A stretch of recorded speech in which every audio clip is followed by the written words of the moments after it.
नमस्कार छात्रों, फिर से एक बार आप सभी का स्वागत है। पिछले लेक्चर तक हम प्रश्न पत्र क्रमांक 8 व्यावसायिक वर्ग अनुवाद सिद्धांत और प्रयोग इसके अंतर्गत की दूसरी जो इकाई है या दूसरा जो टॉपिक है अनुवाद की समस्याएं, इसमें से कार्यालयीन अनुवाद की समस्याएं उसको लेकर हम बात कर रहे हैं। और अब तक हमने लगभग 4 समस्याएं देखी है और इसके पश्चात आगे की जो कार्यालयीन अनुवाद की समस्याएं हैं इसको हम आज देखने वाले हैं। अब तक हमने शब्द एक अर्थ अनेक इस प्रकार की पहली कार्यालयीन अनुवाद की समस्या देखी है और दूसरी हमने समस्या देखी थी कि भाषा की प्रकृति या भाषा का मुहावरा या भाषा की व्यवस्था जो है ये भी एक समस्या जो है कार्यालयीन अनुवाद में उभरती है। तीसरी समस्या हमने देखी है कि संरचना, भाषा की जो संरचना होती है ये भी एक कार्यालयीन अनुवाद की एक समस्या है। और चौथी समस्या हमने देखी थी कि लंबे लंबे वाक्यों का अनुवाद करने की या संश्लिष्ट वाक्यों का अनुवाद करने की समस्या भी एक कार्यालयीन अनुवाद के संदर्भ में उभरती है। विशेषतः अंग्रेजी से हिंदी में अनुवाद करना है तो उस समय ये समस्या जो है वहाँ पे स्पष्ट रूप से सामने आती है। तो इस प्रकार से अब तक हमने 4 समस्याएं देखी है कार्यालयीन अनुवाद के संदर्भ में। आगे की 5 समस्याएं आज हम देखने वाले हैं। 5वीं समस्या है, देखिए, पारिभाषिक शब्दावली की कमी। अब देखिए कि ये टॉपिक थोड़ा सा बहुत बड़ा है, इसलिए हम इसको संक्षेप में स्पष्ट करने की कोशिश करेंगे क्योंकि हमें परीक्षा के पहले और भी बहुत सारे टॉपिक जो है उसके ऊपर चर्चा करनी है। तो इसलिए मैं उन मुद्दों को थोड़ा सा अपनी ओर से स्पष्ट करने की कोशिश करूंगा। किताब के आधार पर जब हम पढ़ रहे हैं तो थोड़ा सा इसके लिए बहुत ज़्यादा समय लग रहा है, तो आज हम उसी कोशिश में रहेंगे कि जल्द से जल्द इस टॉपिक को सीमित रूप में लेकिन समझने के स्तर पर आपके लिए बनाया जाए या उस प्रकार का स्पष्टीकरण जो है मेरी ओर से वो मैं दे दूंगा। तो जल्दी जल्दी ये समाप्त भी हो जाएगा। तो हमारे लिए जरूरी है कि समय के भीतर ये पाठ्यक्रम जो है पूरा करना। तो 5वीं समस्या हम देख रहे हैं, कार्यालयीन अनुवाद की 5वीं समस्या है पारिभाषिक शब्दावली की कमी। अब देखिएगा कि पारिभाषिक शब्दावली मतलब क्या होता है? जो विशेषता कार्यालयीन भाषा में प्रयुक्त होने वाली जो शब्दावली होती है उसको हम पारिभाषिक शब्दावली कहते हैं। पारिभाषिक शब्दावली का अर्थ यह है कि उसका कोई विशिष्ट एक ही अर्थ होता है और वह अर्थ जो है उसी विषय के संदर्भ में वहां पे लिया जाता है। पारिभाषिक शब्दावली और साहित्यिक शब्दावली में क्या अंतर है? तो साहित्यिक शब्दावली के 1 से ज्यादा 3 तक अर्थ हो सकते हैं, लेकिन पारिभाषिक शब्दावली का केवल एक ही अर्थ होता है और इस वजह से कार्यालयीन भाषा में ये पारिभाषिक शब्दावली बहुत महत्वपूर्ण होती है। लेकिन हमारे लिए ये कार्यालयीन अनुवाद के संदर्भ में अगर बात की जाए तो ये एक समस्या भी है क्योंकि पारिभाषिक शब्दावली की कमी या उसका अभाव जो है एक प्रकार से कार्यालयीन अनुवाद में समस्या बनकर उभरता है। तो इसको थोड़ा सा हम देखेंगे। कार्यालयीन सामग्री के अनुवाद में के पारिभाषिक शब्दावली का स्थान जो है अत्यंत महत्वपूर्ण होता है। हमारे यहाँ आज़ादी के बाद कार्यालयीन अथवा प्रशासन संबंधी पारिभाषिक शब्दावली के निर्माण की आवश्यकता तीव्रता से महसूस की गई। मतलब जब हमें आज़ादी मिली, अर्थात आज़ादी के पहले अंग्रेज हम पर राज कर रहे थे और अंग्रेजों के राजकाज की भाषा जो है अंग्रेजी थी, लेकिन आज़ादी के पश्चात हमें अपना देश चलाना था, अपनी भाषा में चलाना था। लेकिन कार्यालयीन सामग्री जो है वो ज़्यादातर अंग्रेजी में होने के कारण वहाँ पे पारिभाषिक शब्दावली की आवश्यकता महसूस की जाने लगी और हिंदी के माध्यम से ये पारिभाषिक शब्दावली जो है कार्यालयीन कामकाज संबंधी, प्रशासन संबंधी जो है बनाने की व्यवस्था या उस प्रकार की आवश्यकता वहाँ पे तीव्रता से महसूस की जाने लगी। इसके बिना अनुवाद करना यानी कि ठीक वैसा है जैसे निहत्थे लड़ाई के मैदान में उतरना। अर्थात पारिभाषिक शब्दावली अगर कार्यालयीन अनुवाद के संदर्भ में हमारे पास उपलब्ध नहीं है तो वो उस प्रकार से है जिस प्रकार से लड़ाई के मैदान में हम बिना कुछ हथियार लिए उस प्रकार से लड़ेंगे। तो ये आवश्यकता जो है नितांत तौर पर देखी गई और पारिभाषिक शब्दावली के निर्माण की जो बातें हैं वो उसके संदर्भ में व्यवस्था बनाई गई। वस्तुतः इस दृष्टि से पारिभाषिक शब्दावली बनाने की दिशा में कुछ काम अवश्य हुआ है। केंद्रीय हिंदी निदेशालय नई दिल्ली की ओर से समेकित प्रशासन संबंधी शब्दावली का तथा प्रशंसनीय कार्य भी वहाँ पे हुआ है। पारिभाषिक शब्दावली के संदर्भ में भारत सरकार की ओर से केंद्रीय हिंदी निदेशालय ने जो नई दिल्ली में ये संस्था स्थापित की गई और इसके माध्यम से पारिभाषिक शब्दावली निर्माण का प्रशंसनीय कार्य जो है वहां पे हो रहा है। कार्यालय की विविध प्रकार की सामग्री के लिए ये कार्य पर्याप्त नहीं है, मतलब कार्यालय के जो विभिन्न प्रकार के कामकाज चलते हैं तो उसके लिए ये पारिभाषिक शब्दावली जो है उतनी मात्रा में तैयार नहीं हो पा रही है जितनी मात्रा में होनी जरूरी है। तो इसलिए ये इसका अभाव जो है हमेशा देखने को मिलता है। कार्यालयीन विविध प्रकार के पत्रों में ऐसे अनेक पदबंध, वाक्यबंध या वाक्यांश प्रयुक्त मिलते हैं जिनके लिए पारिभाषिक शब्दावली में पर्याय उपलब्ध नहीं होते। तो इसलिए यहाँ पे पारिभाषिक शब्दावली जितनी चाहिए उतनी मात्रा में उपलब्ध न होने के कारण वहाँ पे पत्रों में जो प्रस्तुत होने वाले पदबंध, वाक्यबंध या वाक्यांश होते हैं उसके लिए पर्याय के रूप में अनुवाद के लिए पारिभाषिक शब्दावली नहीं मिलती। यह काम होना अब भी बाकी है, मतलब पारिभाषिक शब्दावली बनाने का कार्य जो है अभी भी जारी है, क्योंकि केवल शब्द के लिए पर्याय देने से ही सही अनुवाद नहीं हो सकता। कि देखिए शब्द के लिए पर्याय दिया काम हो गया ऐसा नहीं है, क्योंकि जो पर्याय दिया जा रहा है उसके लिए उस विषय को प्रस्तुत करने वाली जो उसकी अर्थ व्यापकता है वो भी उसमें आनी जरूरी होती है। तो इसलिए मात्र पर्याय देने से वो पारिभाषिक शब्द नहीं बनता, इसलिए ये काम जो है अभी भी जारी है। क्योंकि वाक्य में प्रयुक्त पदबंध, वाक्यबंध या वाक्यांश की मात्रा इतनी ज्यादा होती है कि अनुवाद में शब्दकोश से भी काम चल नहीं सकता। मतलब जो है पत्रों में जो आए हुए जो वाक्यांश होते हैं, पदबंध होते हैं या पदबंध वाक्यबंध होते हैं, इनकी तादाद बड़ी संख्या में होने के कारण, उतनी मात्रा में पारिभाषिक शब्दावली हमारे पास उपलब्ध न होने के कारण ये हमें ज़्यादातर काम जो है शब्दकोशों से करना पड़ता है। लेकिन शब्दकोशों से वो काम जो है पूरी तरह से वहाँ पे पूर्ण नहीं होता, इसलिए उसके लिए आवश्यकता है कि पर्यायवाची शब्दावली से भी काम, शब्दावली से जिसमें पदबंध, वाक्यबंध या वाक्यांश के पर्याय उपलब्ध होंगे, अर्थात बहुत बड़ी मात्रा में इन पारिभाषिक शब्दावली की उपलब्धता की जरूरत है। इसके उपलब्ध होने से कार्यालयीन अनुवाद में अत्यधिक सुविधा होगी। मतलब जितनी बड़ी मात्रा में हमारे पास ये पारिभाषिक शब्दावली के पर्याय उपलब्ध होंगे, उतनी मात्रा में हम देख सकते हैं कि वहाँ पे ये कार्यालयीन अनुवाद की जो समस्या है, पारिभाषिक शब्दावली की कमी या उसका अभाव जो है वो हल होती हुई आपको दिखाई देगी। अगली समस्या है अनेक पर्यायों का प्रचलन। अब देखिएगा कि भाषा में जो है मौजूद जो पर्याय उपलब्ध होते हैं तो अनेक होने के कारण भी एक समस्या वहाँ पे निर्माण होती है कि अनुवादक के सामने प्रश्न उभरता है कि दिए गए वाक्य के लिए या दिए गए विचार के लिए कौन सा पर्याय सही रहेगा या उचित रहेगा। तो ये भी एक समस्या वहाँ पे कार्यालयीन अनुवाद के संदर्भ में सामने आती है। तो अनेक पर्यायों का प्रचलन, ये भी एक समस्या किस प्रकार है। देखिए, कार्यालयीन सामग्री के अनुवाद की आवश्यकता को देखते हुए हमारे यहाँ पर्यायवाची कोश निर्माण कार्य भी तत्परता से आरंभ हुआ है। मतलब पर्यायवाची कोश का भी प्रारंभ जो है हमारे यहाँ चल रहा है और ये कई पर्यायवाची कोश भी बनाए गए हैं, किंतु इसमें मुख्य कठिनाई ये है कि एक शब्द के अनेक पर्याय उपलब्ध होने से या समस्या जो है और अधिक बिगड़ती जा रही है।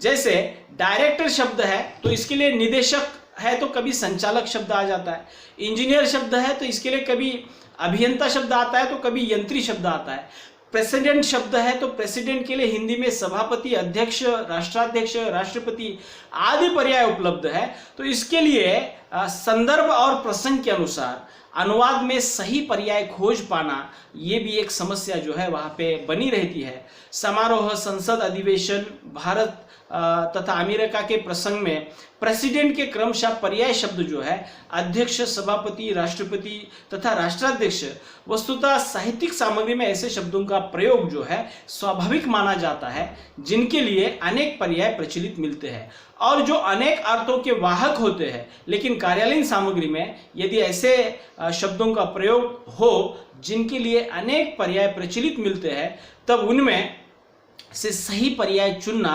बहुत बड़ी चुनौती होती है, और ये चुनना भी जरूरी होता है।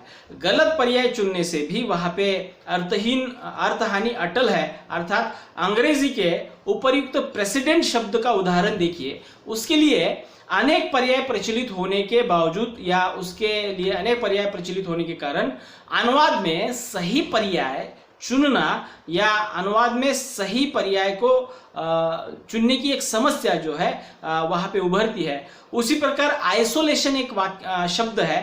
तो आइसोलेशन का अर्थ है पार्थक्य या एकाकीपन या विलगीकरण, जो आज हम देख रहे हैं कोरोना के संदर्भ में। तो ये आइसोलेशन जो है, ये इसके लिए भी बहुत सारे शब्द जो है हमारे यहाँ पर्याय के रूप में आते हैं। तो ऐसे समय में वहाँ पे उनमें से कौन सा चुना जाए, ये भी थोड़ा सी एक समस्या बन जाती है। मिसलेनियस एक्सपेंडिचर अर्थात अनुषंगिक व्यय या विविध व्यय। मिसलेनियस एक्सपेंडिचर मतलब क्या है कि कार्यालय में जो भी विभिन्न प्रकार के काम करने के लिए जो खर्चा करना पड़ता है, तो इसमें वो आ जाता है। तो इसके लिए भी अनुषंगिक व्यय और विविध व्यय ये पर्याय उपलब्ध है। तो इसमें से सही कौन सा चुने, ये भी एक बात वहाँ पे समस्या बनकर उभरती है। उसी प्रकार क्रेडिट शब्द है। क्रेडिट शब्द है जो विशेषता बैंक से संदर्भित हम उसको उच्चारते हैं, बोलते हैं। तो क्रेडिट का जो हिंदी में पर्याय मिलते हैं वो है विश्वास, उधार या ऋण। तथा आर्टिकल शब्द है, उसके लिए अनुच्छेद, लेख, रचना जैसे अनेक पर्याय या पदबंध जो है या पद जो है उपलब्ध होने के कारण उनमें से सही पर्याय को चुनना, ये भी एक समस्या हमारे सामने उभरती है।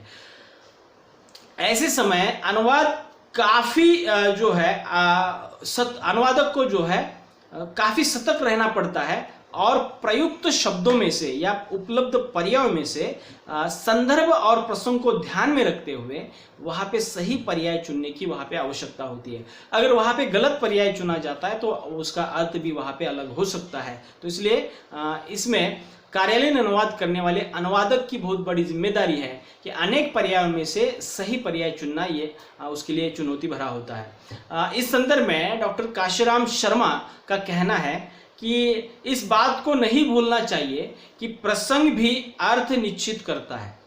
देखिए डॉक्टर काशीराम शर्मा का एक कथन है, उनको कहना ये है कि हमें ये बात नहीं भूलनी चाहिए कि प्रसंग भी जो है किसी शब्द का अर्थ निश्चित करते हैं और कुछ अवकाश उसके लिए भी छोड़ना चाहिए। मतलब जो है प्रसंग के आधार पर भी वहाँ पे शब्द चुनने की आवश्यकता जरूरी होती है। तो इसलिए हमें उस प्रसंग के लिए भी कुछ अवकाश छोड़ना जरूरी होता है। अनुवाद में यह अनेक पर्यायों का प्रचलन एक कठिन समस्या बन जाता है। विशेषतः कार्यालयीन अनुवाद में ये जो अनेक पर्याय जो उपलब्ध होते हैं, ये भी एक समस्या वहाँ पे उभरती है। तो इसलिए मुझे लगता है कि ये पारिभाषिक शब्दावली के अभाव के साथ साथ अनेक पर्यायों की उपलब्धता, ये भी वहाँ पे समस्या आती है। सातवीं समस्या है सीमित संसाधन या सीमित साधन। तो कार्यालयीन अनुवाद के संदर्भ में साधनों की कमी के कारण भी वहाँ पे बहुत सारी दिक्कतें आती है, बहुत सारी समस्याएं उभरती है। मूलतः अनुवाद कार्य अत्यंत जटिल कार्य है, ये हमें सबसे पहले समझना जरूरी है कि विशेषतः कार्यालयीन सामग्री का अगर अनुवाद करना है और उसके लिए अगर सामग्री उतनी मात्रा में हमारे पास मौजूद नहीं है तो ये कार्य जो है जटिल बन जाता है। तो अतः उसे सहज और सुलभ और सफलता से संपन्न करना हो तो साधनों की उपलब्धता होना अनिवार्य होता है। मतलब हमारे पास उतने संसाधन मौजूद होने चाहिए, उसके चलते जो है वो अनुवाद जो है सहज, सुलभ और सफलतापूर्वक पूर्ण हो सके। तो इसलिए साधनों की कमी वहाँ पे नहीं होनी चाहिए, लेकिन हमारे यहाँ सीमित साधन होने के कारण ये भी कार्यालयीन अनुवाद की समस्या है। साधन की उपलब्धता पर ही साध्य की प्राप्ति निर्भर होती है। मतलब जितने अधिक मात्रा में साधन हमारे पास उपलब्ध है उतने अधिक वहाँ पे ये तय होता है कि वो अनुवाद कितना सफल होगा और उसकी निर्भरता जो है साधनों की उपलब्धि पर टिकी रहती है। कार्यालयीन अनुवाद में सबसे महत्वपूर्ण बात मूल का भावार्थ होता है। मतलब मूल में जो विचार या जो सूचना लिखी गई है वो सूचना उसको जैसा कि वैसा प्रस्तुत करना या उसको जैसा कि वैसा अनुवादित करना ये महत्वपूर्ण होता है। अर्थात उसके भाव को लिख देना महत्वपूर्ण होता है। उसका सही संप्रेषण अनुवादक का पहला और महत्वपूर्ण दायित्व होता है।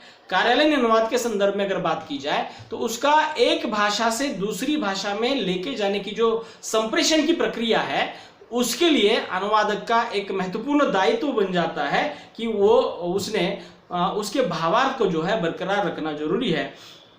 इस हेतु उसे आवश्यक संसाधनों का सहारा लेना पड़ता है, किंतु यदि साधन सीमित अथवा साधनों का अभाव हो तो कार्यालयीन अनुवाद के साथ अनुवादक न्याय नहीं कर पाता। अगर संप्रेषण में या मूल भावार्थ को लेके जाने के लिए जितने साधनों की आवश्यकता है, उतने साधन अगर अनुवाद करते समय हमारे पास उपलब्ध नहीं है तो वहां पे अनुवादक जो है उस सामग्री के साथ न्याय नहीं कर पाता।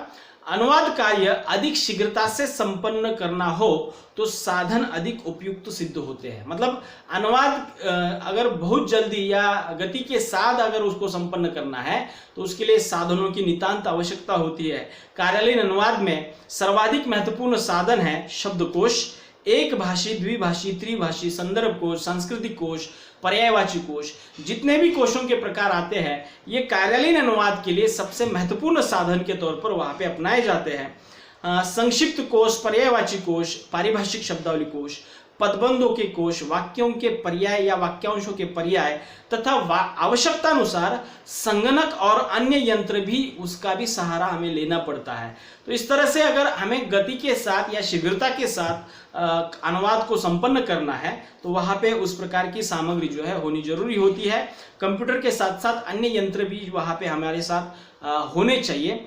उसी प्रकार पूरक सामग्री के रूप में अधिनियम तथा विधान या एक्ट या स्टैट्यूट की स्रोत सामग्री का एवं तद विषयक पूरक या सहायक सामग्री का साधन के रूप में उपयोग हो सकता है।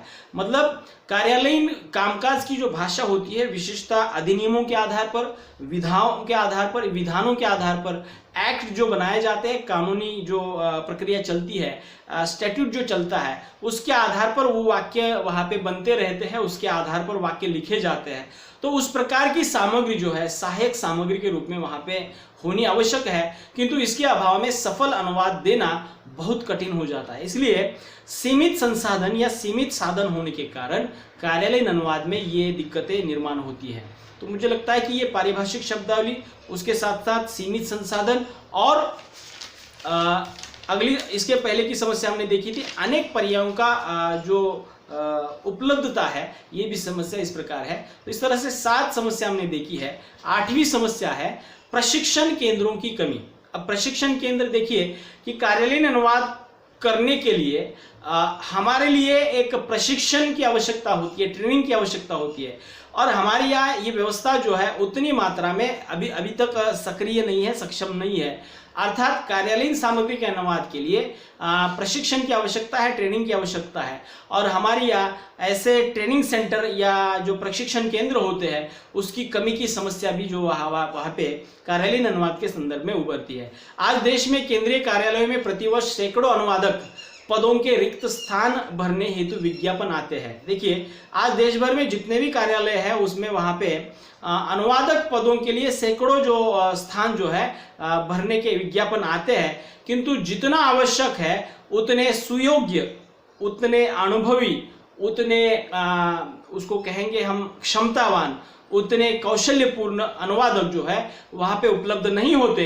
इसका प्रधान कारण है कि प्रशिक्षण केंद्रों की कमी, अर्थात कौशल्यपूर्ण या अनुभवी अनुवादक प्राप्त न होने के पीछे की वजह यह है कि हमारे यहाँ प्रशिक्षण केंद्रों की कमी है। देश में जितनी मात्रा में कार्यालयीन अनुवाद हेतु अनुवादकों की जरूरत है उतनी मात्रा में प्रशिक्षण केंद्र न होने के कारण ये उपलब्ध नहीं हो पाते। इसलिए ये प्रशिक्षण केंद्रों की कमी जो है कार्यालयीन अनुवाद के संदर्भ में वहाँ पे समस्या बनकर उभरती है। अनेक राज्यों में अनुवाद प्रशिक्षण पूर्ण करने के लिए न पदवी, जिसको स्नातक कहते हैं, पाठ्यक्रम की सुविधा है, और न ही पदवी का पाठ्यक्रम की सुविधा है या डिप्लोमा जिसको कहेंगे।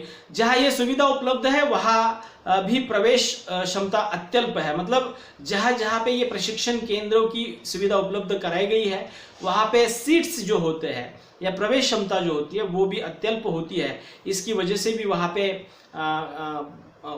जैसे आवश्यक है अनुवादक हमारे लिए उतने आवश्यक क्षमतावान जो है अनुवादक नहीं मिल पाते। कहीं कहीं पाठ्यक्रम भी सदोष है, अर्थात बहुत सारी जगह पे पाठ्यक्रम तो चलाया जाता है लेकिन उसकी जो कमियां होती है वो भी एक समस्या वहां पे होती है। तो उसी जहां 80% से अधिक पाठ्यक्रम सैद्धांतिक विवेचन से संबंधित है और 20% से कम व्यवहारिक।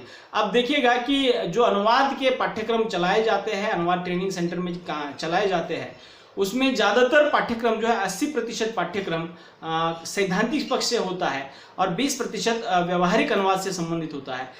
अनुवाद कार्यालयीन सामग्री का हो या साहित्यिक सामग्री का, अभ्यास उनके लिए अनिवार्य है। अर्थात आप चाहे साहित्यिक सामग्री का अनुवाद कर रहे हैं या कार्यालयीन साहित्य का अनुवाद कर रहे हैं, तो उसके लिए अभ्यास या प्रैक्टिस जो है वो जरूरी होती है। अनुवाद के पाठ्यक्रम में इस पर अधिक बल दिया हुआ परिलक्षित नहीं होता, अर्थात जहाँ पे ये प्रशिक्षण केंद्र चलाए जाते हैं वहाँ पर उस पर ज़्यादा जोर नहीं दिया जाता और इसके अभाव का द्योतक जो है ये प्रशिक्षण केंद्रों की कमी हमें देखने को मिलती है। प्रशिक्षण केंद्रों की कमी इस क्षेत्र की पहली महत्वपूर्ण समस्या है और साथ ही प्राप्त केंद्रों के एकांगी पाठ्यक्रम इसकी दूसरी समस्या है। मतलब जितने भी केंद्र उपलब्ध है उसमें भी पाठ्यक्रम जो है उसकी अपनी कमियां है, उसके अपने अभाव है, ये भी समस्या है। भारत जैसे बहुभाषीय और विशालकाय देश में जो कि 150-200 वर्ष तक पराधीन था, अनुवाद के पर्याप्त प्रशिक्षण केंद्र उपलब्ध न होना अनुवाद क्षेत्र में अभाव सूचक है। अर्थात हम देखते हैं मतलब हमारा इतिहास है कि हम लगभग 150 से 200 साल तक पराधीनता हमने स्वीकार की थी या स्वीकारी थी। ऐसे समय में आज हम जब आज़ाद हुए तो ऐसे माहौल में भी अगर हमारे पास अनुवाद के प्रशिक्षण केंद्र जितनी मात्रा में चाहिए उतनी मात्रा में नहीं है, तो ये भी एक हमारे लिए बहुत दुख की बात है। आज हिंदी की स्नातक तथा स्नातकोत्तर उपाधि प्राप्त कर बेकार बैठने वालों की संख्या कम नहीं है। मतलब हिंदी पढ़े लिखे लोगों की हमारे यहाँ संख्या बहुत कम नहीं है। अर्थात बहुत सारे लोग हिंदी को पढ़ते हैं, हिंदी में ग्रेजुएशन करते हैं, पोस्ट ग्रेजुएशन करते हैं, डॉक्टरेट प्राप्त करते हैं, लेकिन इनके लिए प्रशिक्षण केंद्रों की कमी होने के कारण ये लोग जो है बेकार बैठे हुए हैं। इस दृष्टि से इस तरह प्रशिक्षण केंद्र खुल जाएंगे तो उनकी दृष्टि से तथा अनुवाद क्षेत्र की दृष्टि से यह अत्यधिक उपयुक्त सिद्ध होगा। अगर ये प्रशिक्षण केंद्रों की सुविधा मुहैया कराई जाएगी तो ये अनुवाद के क्षेत्र के लिए बहुत अच्छी व्यवस्था होगी। अनेक सरकारी कार्यालयों में अनुवादक के पद सुयोग्य अनुवादक उपलब्ध न होने के कारण रिक्त दिखाई देते। बहुत सारे सरकारी कार्यालयों में अनुवादक का पद होता है और वहाँ पे उतनी क्षमतावान अनुवादक न मिलने के कारण वो पद जो है रिक्त दिखाई देता है।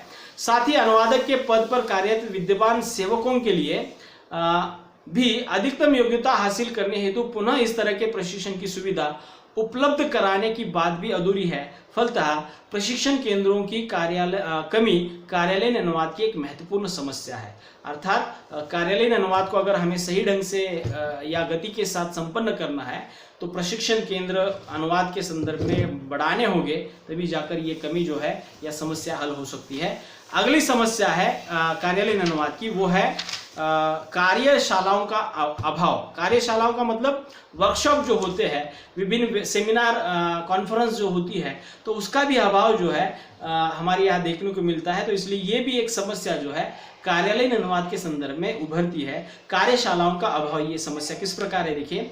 किसी विषय की कार्यशाला का आयोजन उस विषय के अध्येता एवं सेवकों में कौशल्य अर्जन की दृष्टि से अत्यंत महत्वपूर्ण सिद्ध होता है। मतलब किसी भी कार्यशाला का आयोजन किया जाता है तो वहां पे पढ़ने वाले अध्येताओं के लिए, सेवकों के लिए उस कार्यालय से मिलने वाले कौशल जो है उसको ग्रहण करने के लिए वो कार्यशाला बहुत महत्वपूर्ण होती है, उपयोगी सिद्ध होती है।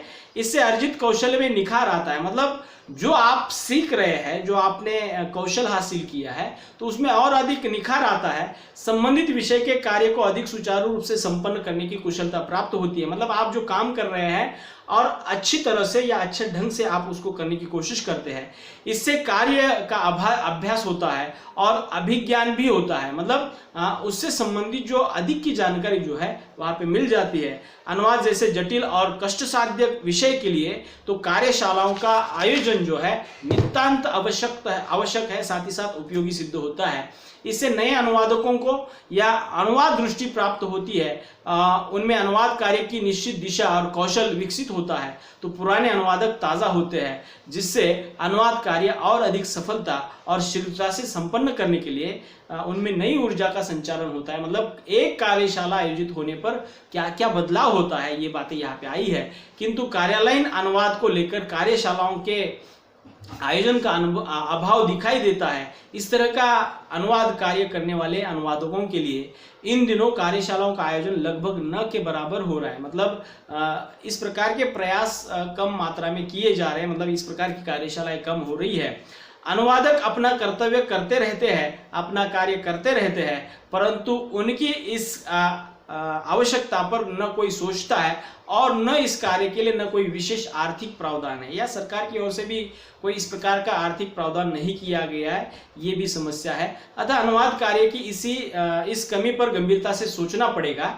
कार्यशालाओं में इस प्रकार की अनुद्य सामग्री लेकर स्रोत भाषा तथा लक्ष्य भाषा की प्रकृति, संरचना, पारिभाषिक शब्दावली का जो सुधारण विवेचन है, या व्यक्ति नाम, पद नाम, आलेखन आदि का जो निर्देशन है या अभ्यास जो होता है, उससे संबंधित कार्यशालाएं बड़ी तादाद में होनी आवश्यक है। अगर इसके अभाव में ये अनुवाद करने की कोशिश की जाती है तो ये समस्या बरकरार रहती है। अतः कार्यशालाओं का अभाव कार्यालयीन अनुवाद की एक महत्वपूर्ण समस्या है। तो इस तरह से लगभग 9 समस्याएं हमने देखी है। फिर से एक बार मैं इनको गिनता हूं ताकि आपको परीक्षा के लिए ये समझने के लिए आसान हो। तो पहली समस्या कार्यालयीन अनुवाद की हमने देखी थी, शब्द एक अर्थ अनेक, इसको हमने विस्तार से देखा है। दूसरी समस्या है भाषा की प्रकृति, भाषा का मुहावरा या भाषा की व्यवस्था, ये भी एक कार्यालयीन अनुवाद की समस्या है। तीसरी समस्या है भाषिक संरचना, अर्थात भाषा की जो व्यवस्था होती है, संरचना होती है, ये भी समस्या जो है कार्यालयीन अनुवाद की है। चौथी समस्या है लंबे लंबे संश्लिष्ट वाक्य जो है, ये कार्यालयीन अनुवाद की समस्या के अंतर्गत आ जाते हैं। पांचवी समस्या है पारिभाषिक शब्दावली की कमी। छठी समस्या है अनेक पर्यायों का प्रचलन, अर्थात भाषा में मौजूद उपलब्ध होने वाले बहुत सारे पर्याय, ये भी एक समस्या है। सातवीं समस्या है सीमित संसाधन, अर्थात आपके पास जो सहायक सामग्री होती है वो सीमित है, तो ये भी एक समस्या वहाँ पे कार्यालयीन अनुवाद में उभरती है। आठवीं समस्या है प्रशिक्षण केंद्रों की कमी। नौवीं समस्या है कार्यशालाओं का अभाव। तो इस तरह से कार्यालयीन सामग्री के अनुवाद में लगभग 9 प्रकार की समस्याएं उभरती है। अगर इन समस्याओं पर गंभीरता से विचार किया जाए, इसका हल ढूंढा जाए, तो कार्यालयीन अनुवाद भी सुचारू रूप से संपन्न होता रहेगा, आवश्यक गति के साथ संपन्न होता रहेगा। इसलिए हमें इस कार्यालयीन अनुवाद की समस्याओं को देखना जरूरी है। हम अगले लेक्चर में हमारे पाठ्यक्रम में दिया हुआ अगली जो समस्या है अनुवाद की, उसके ऊपर विचार करेंगे। तब तक के लिए रुकते हैं। धन्यवाद।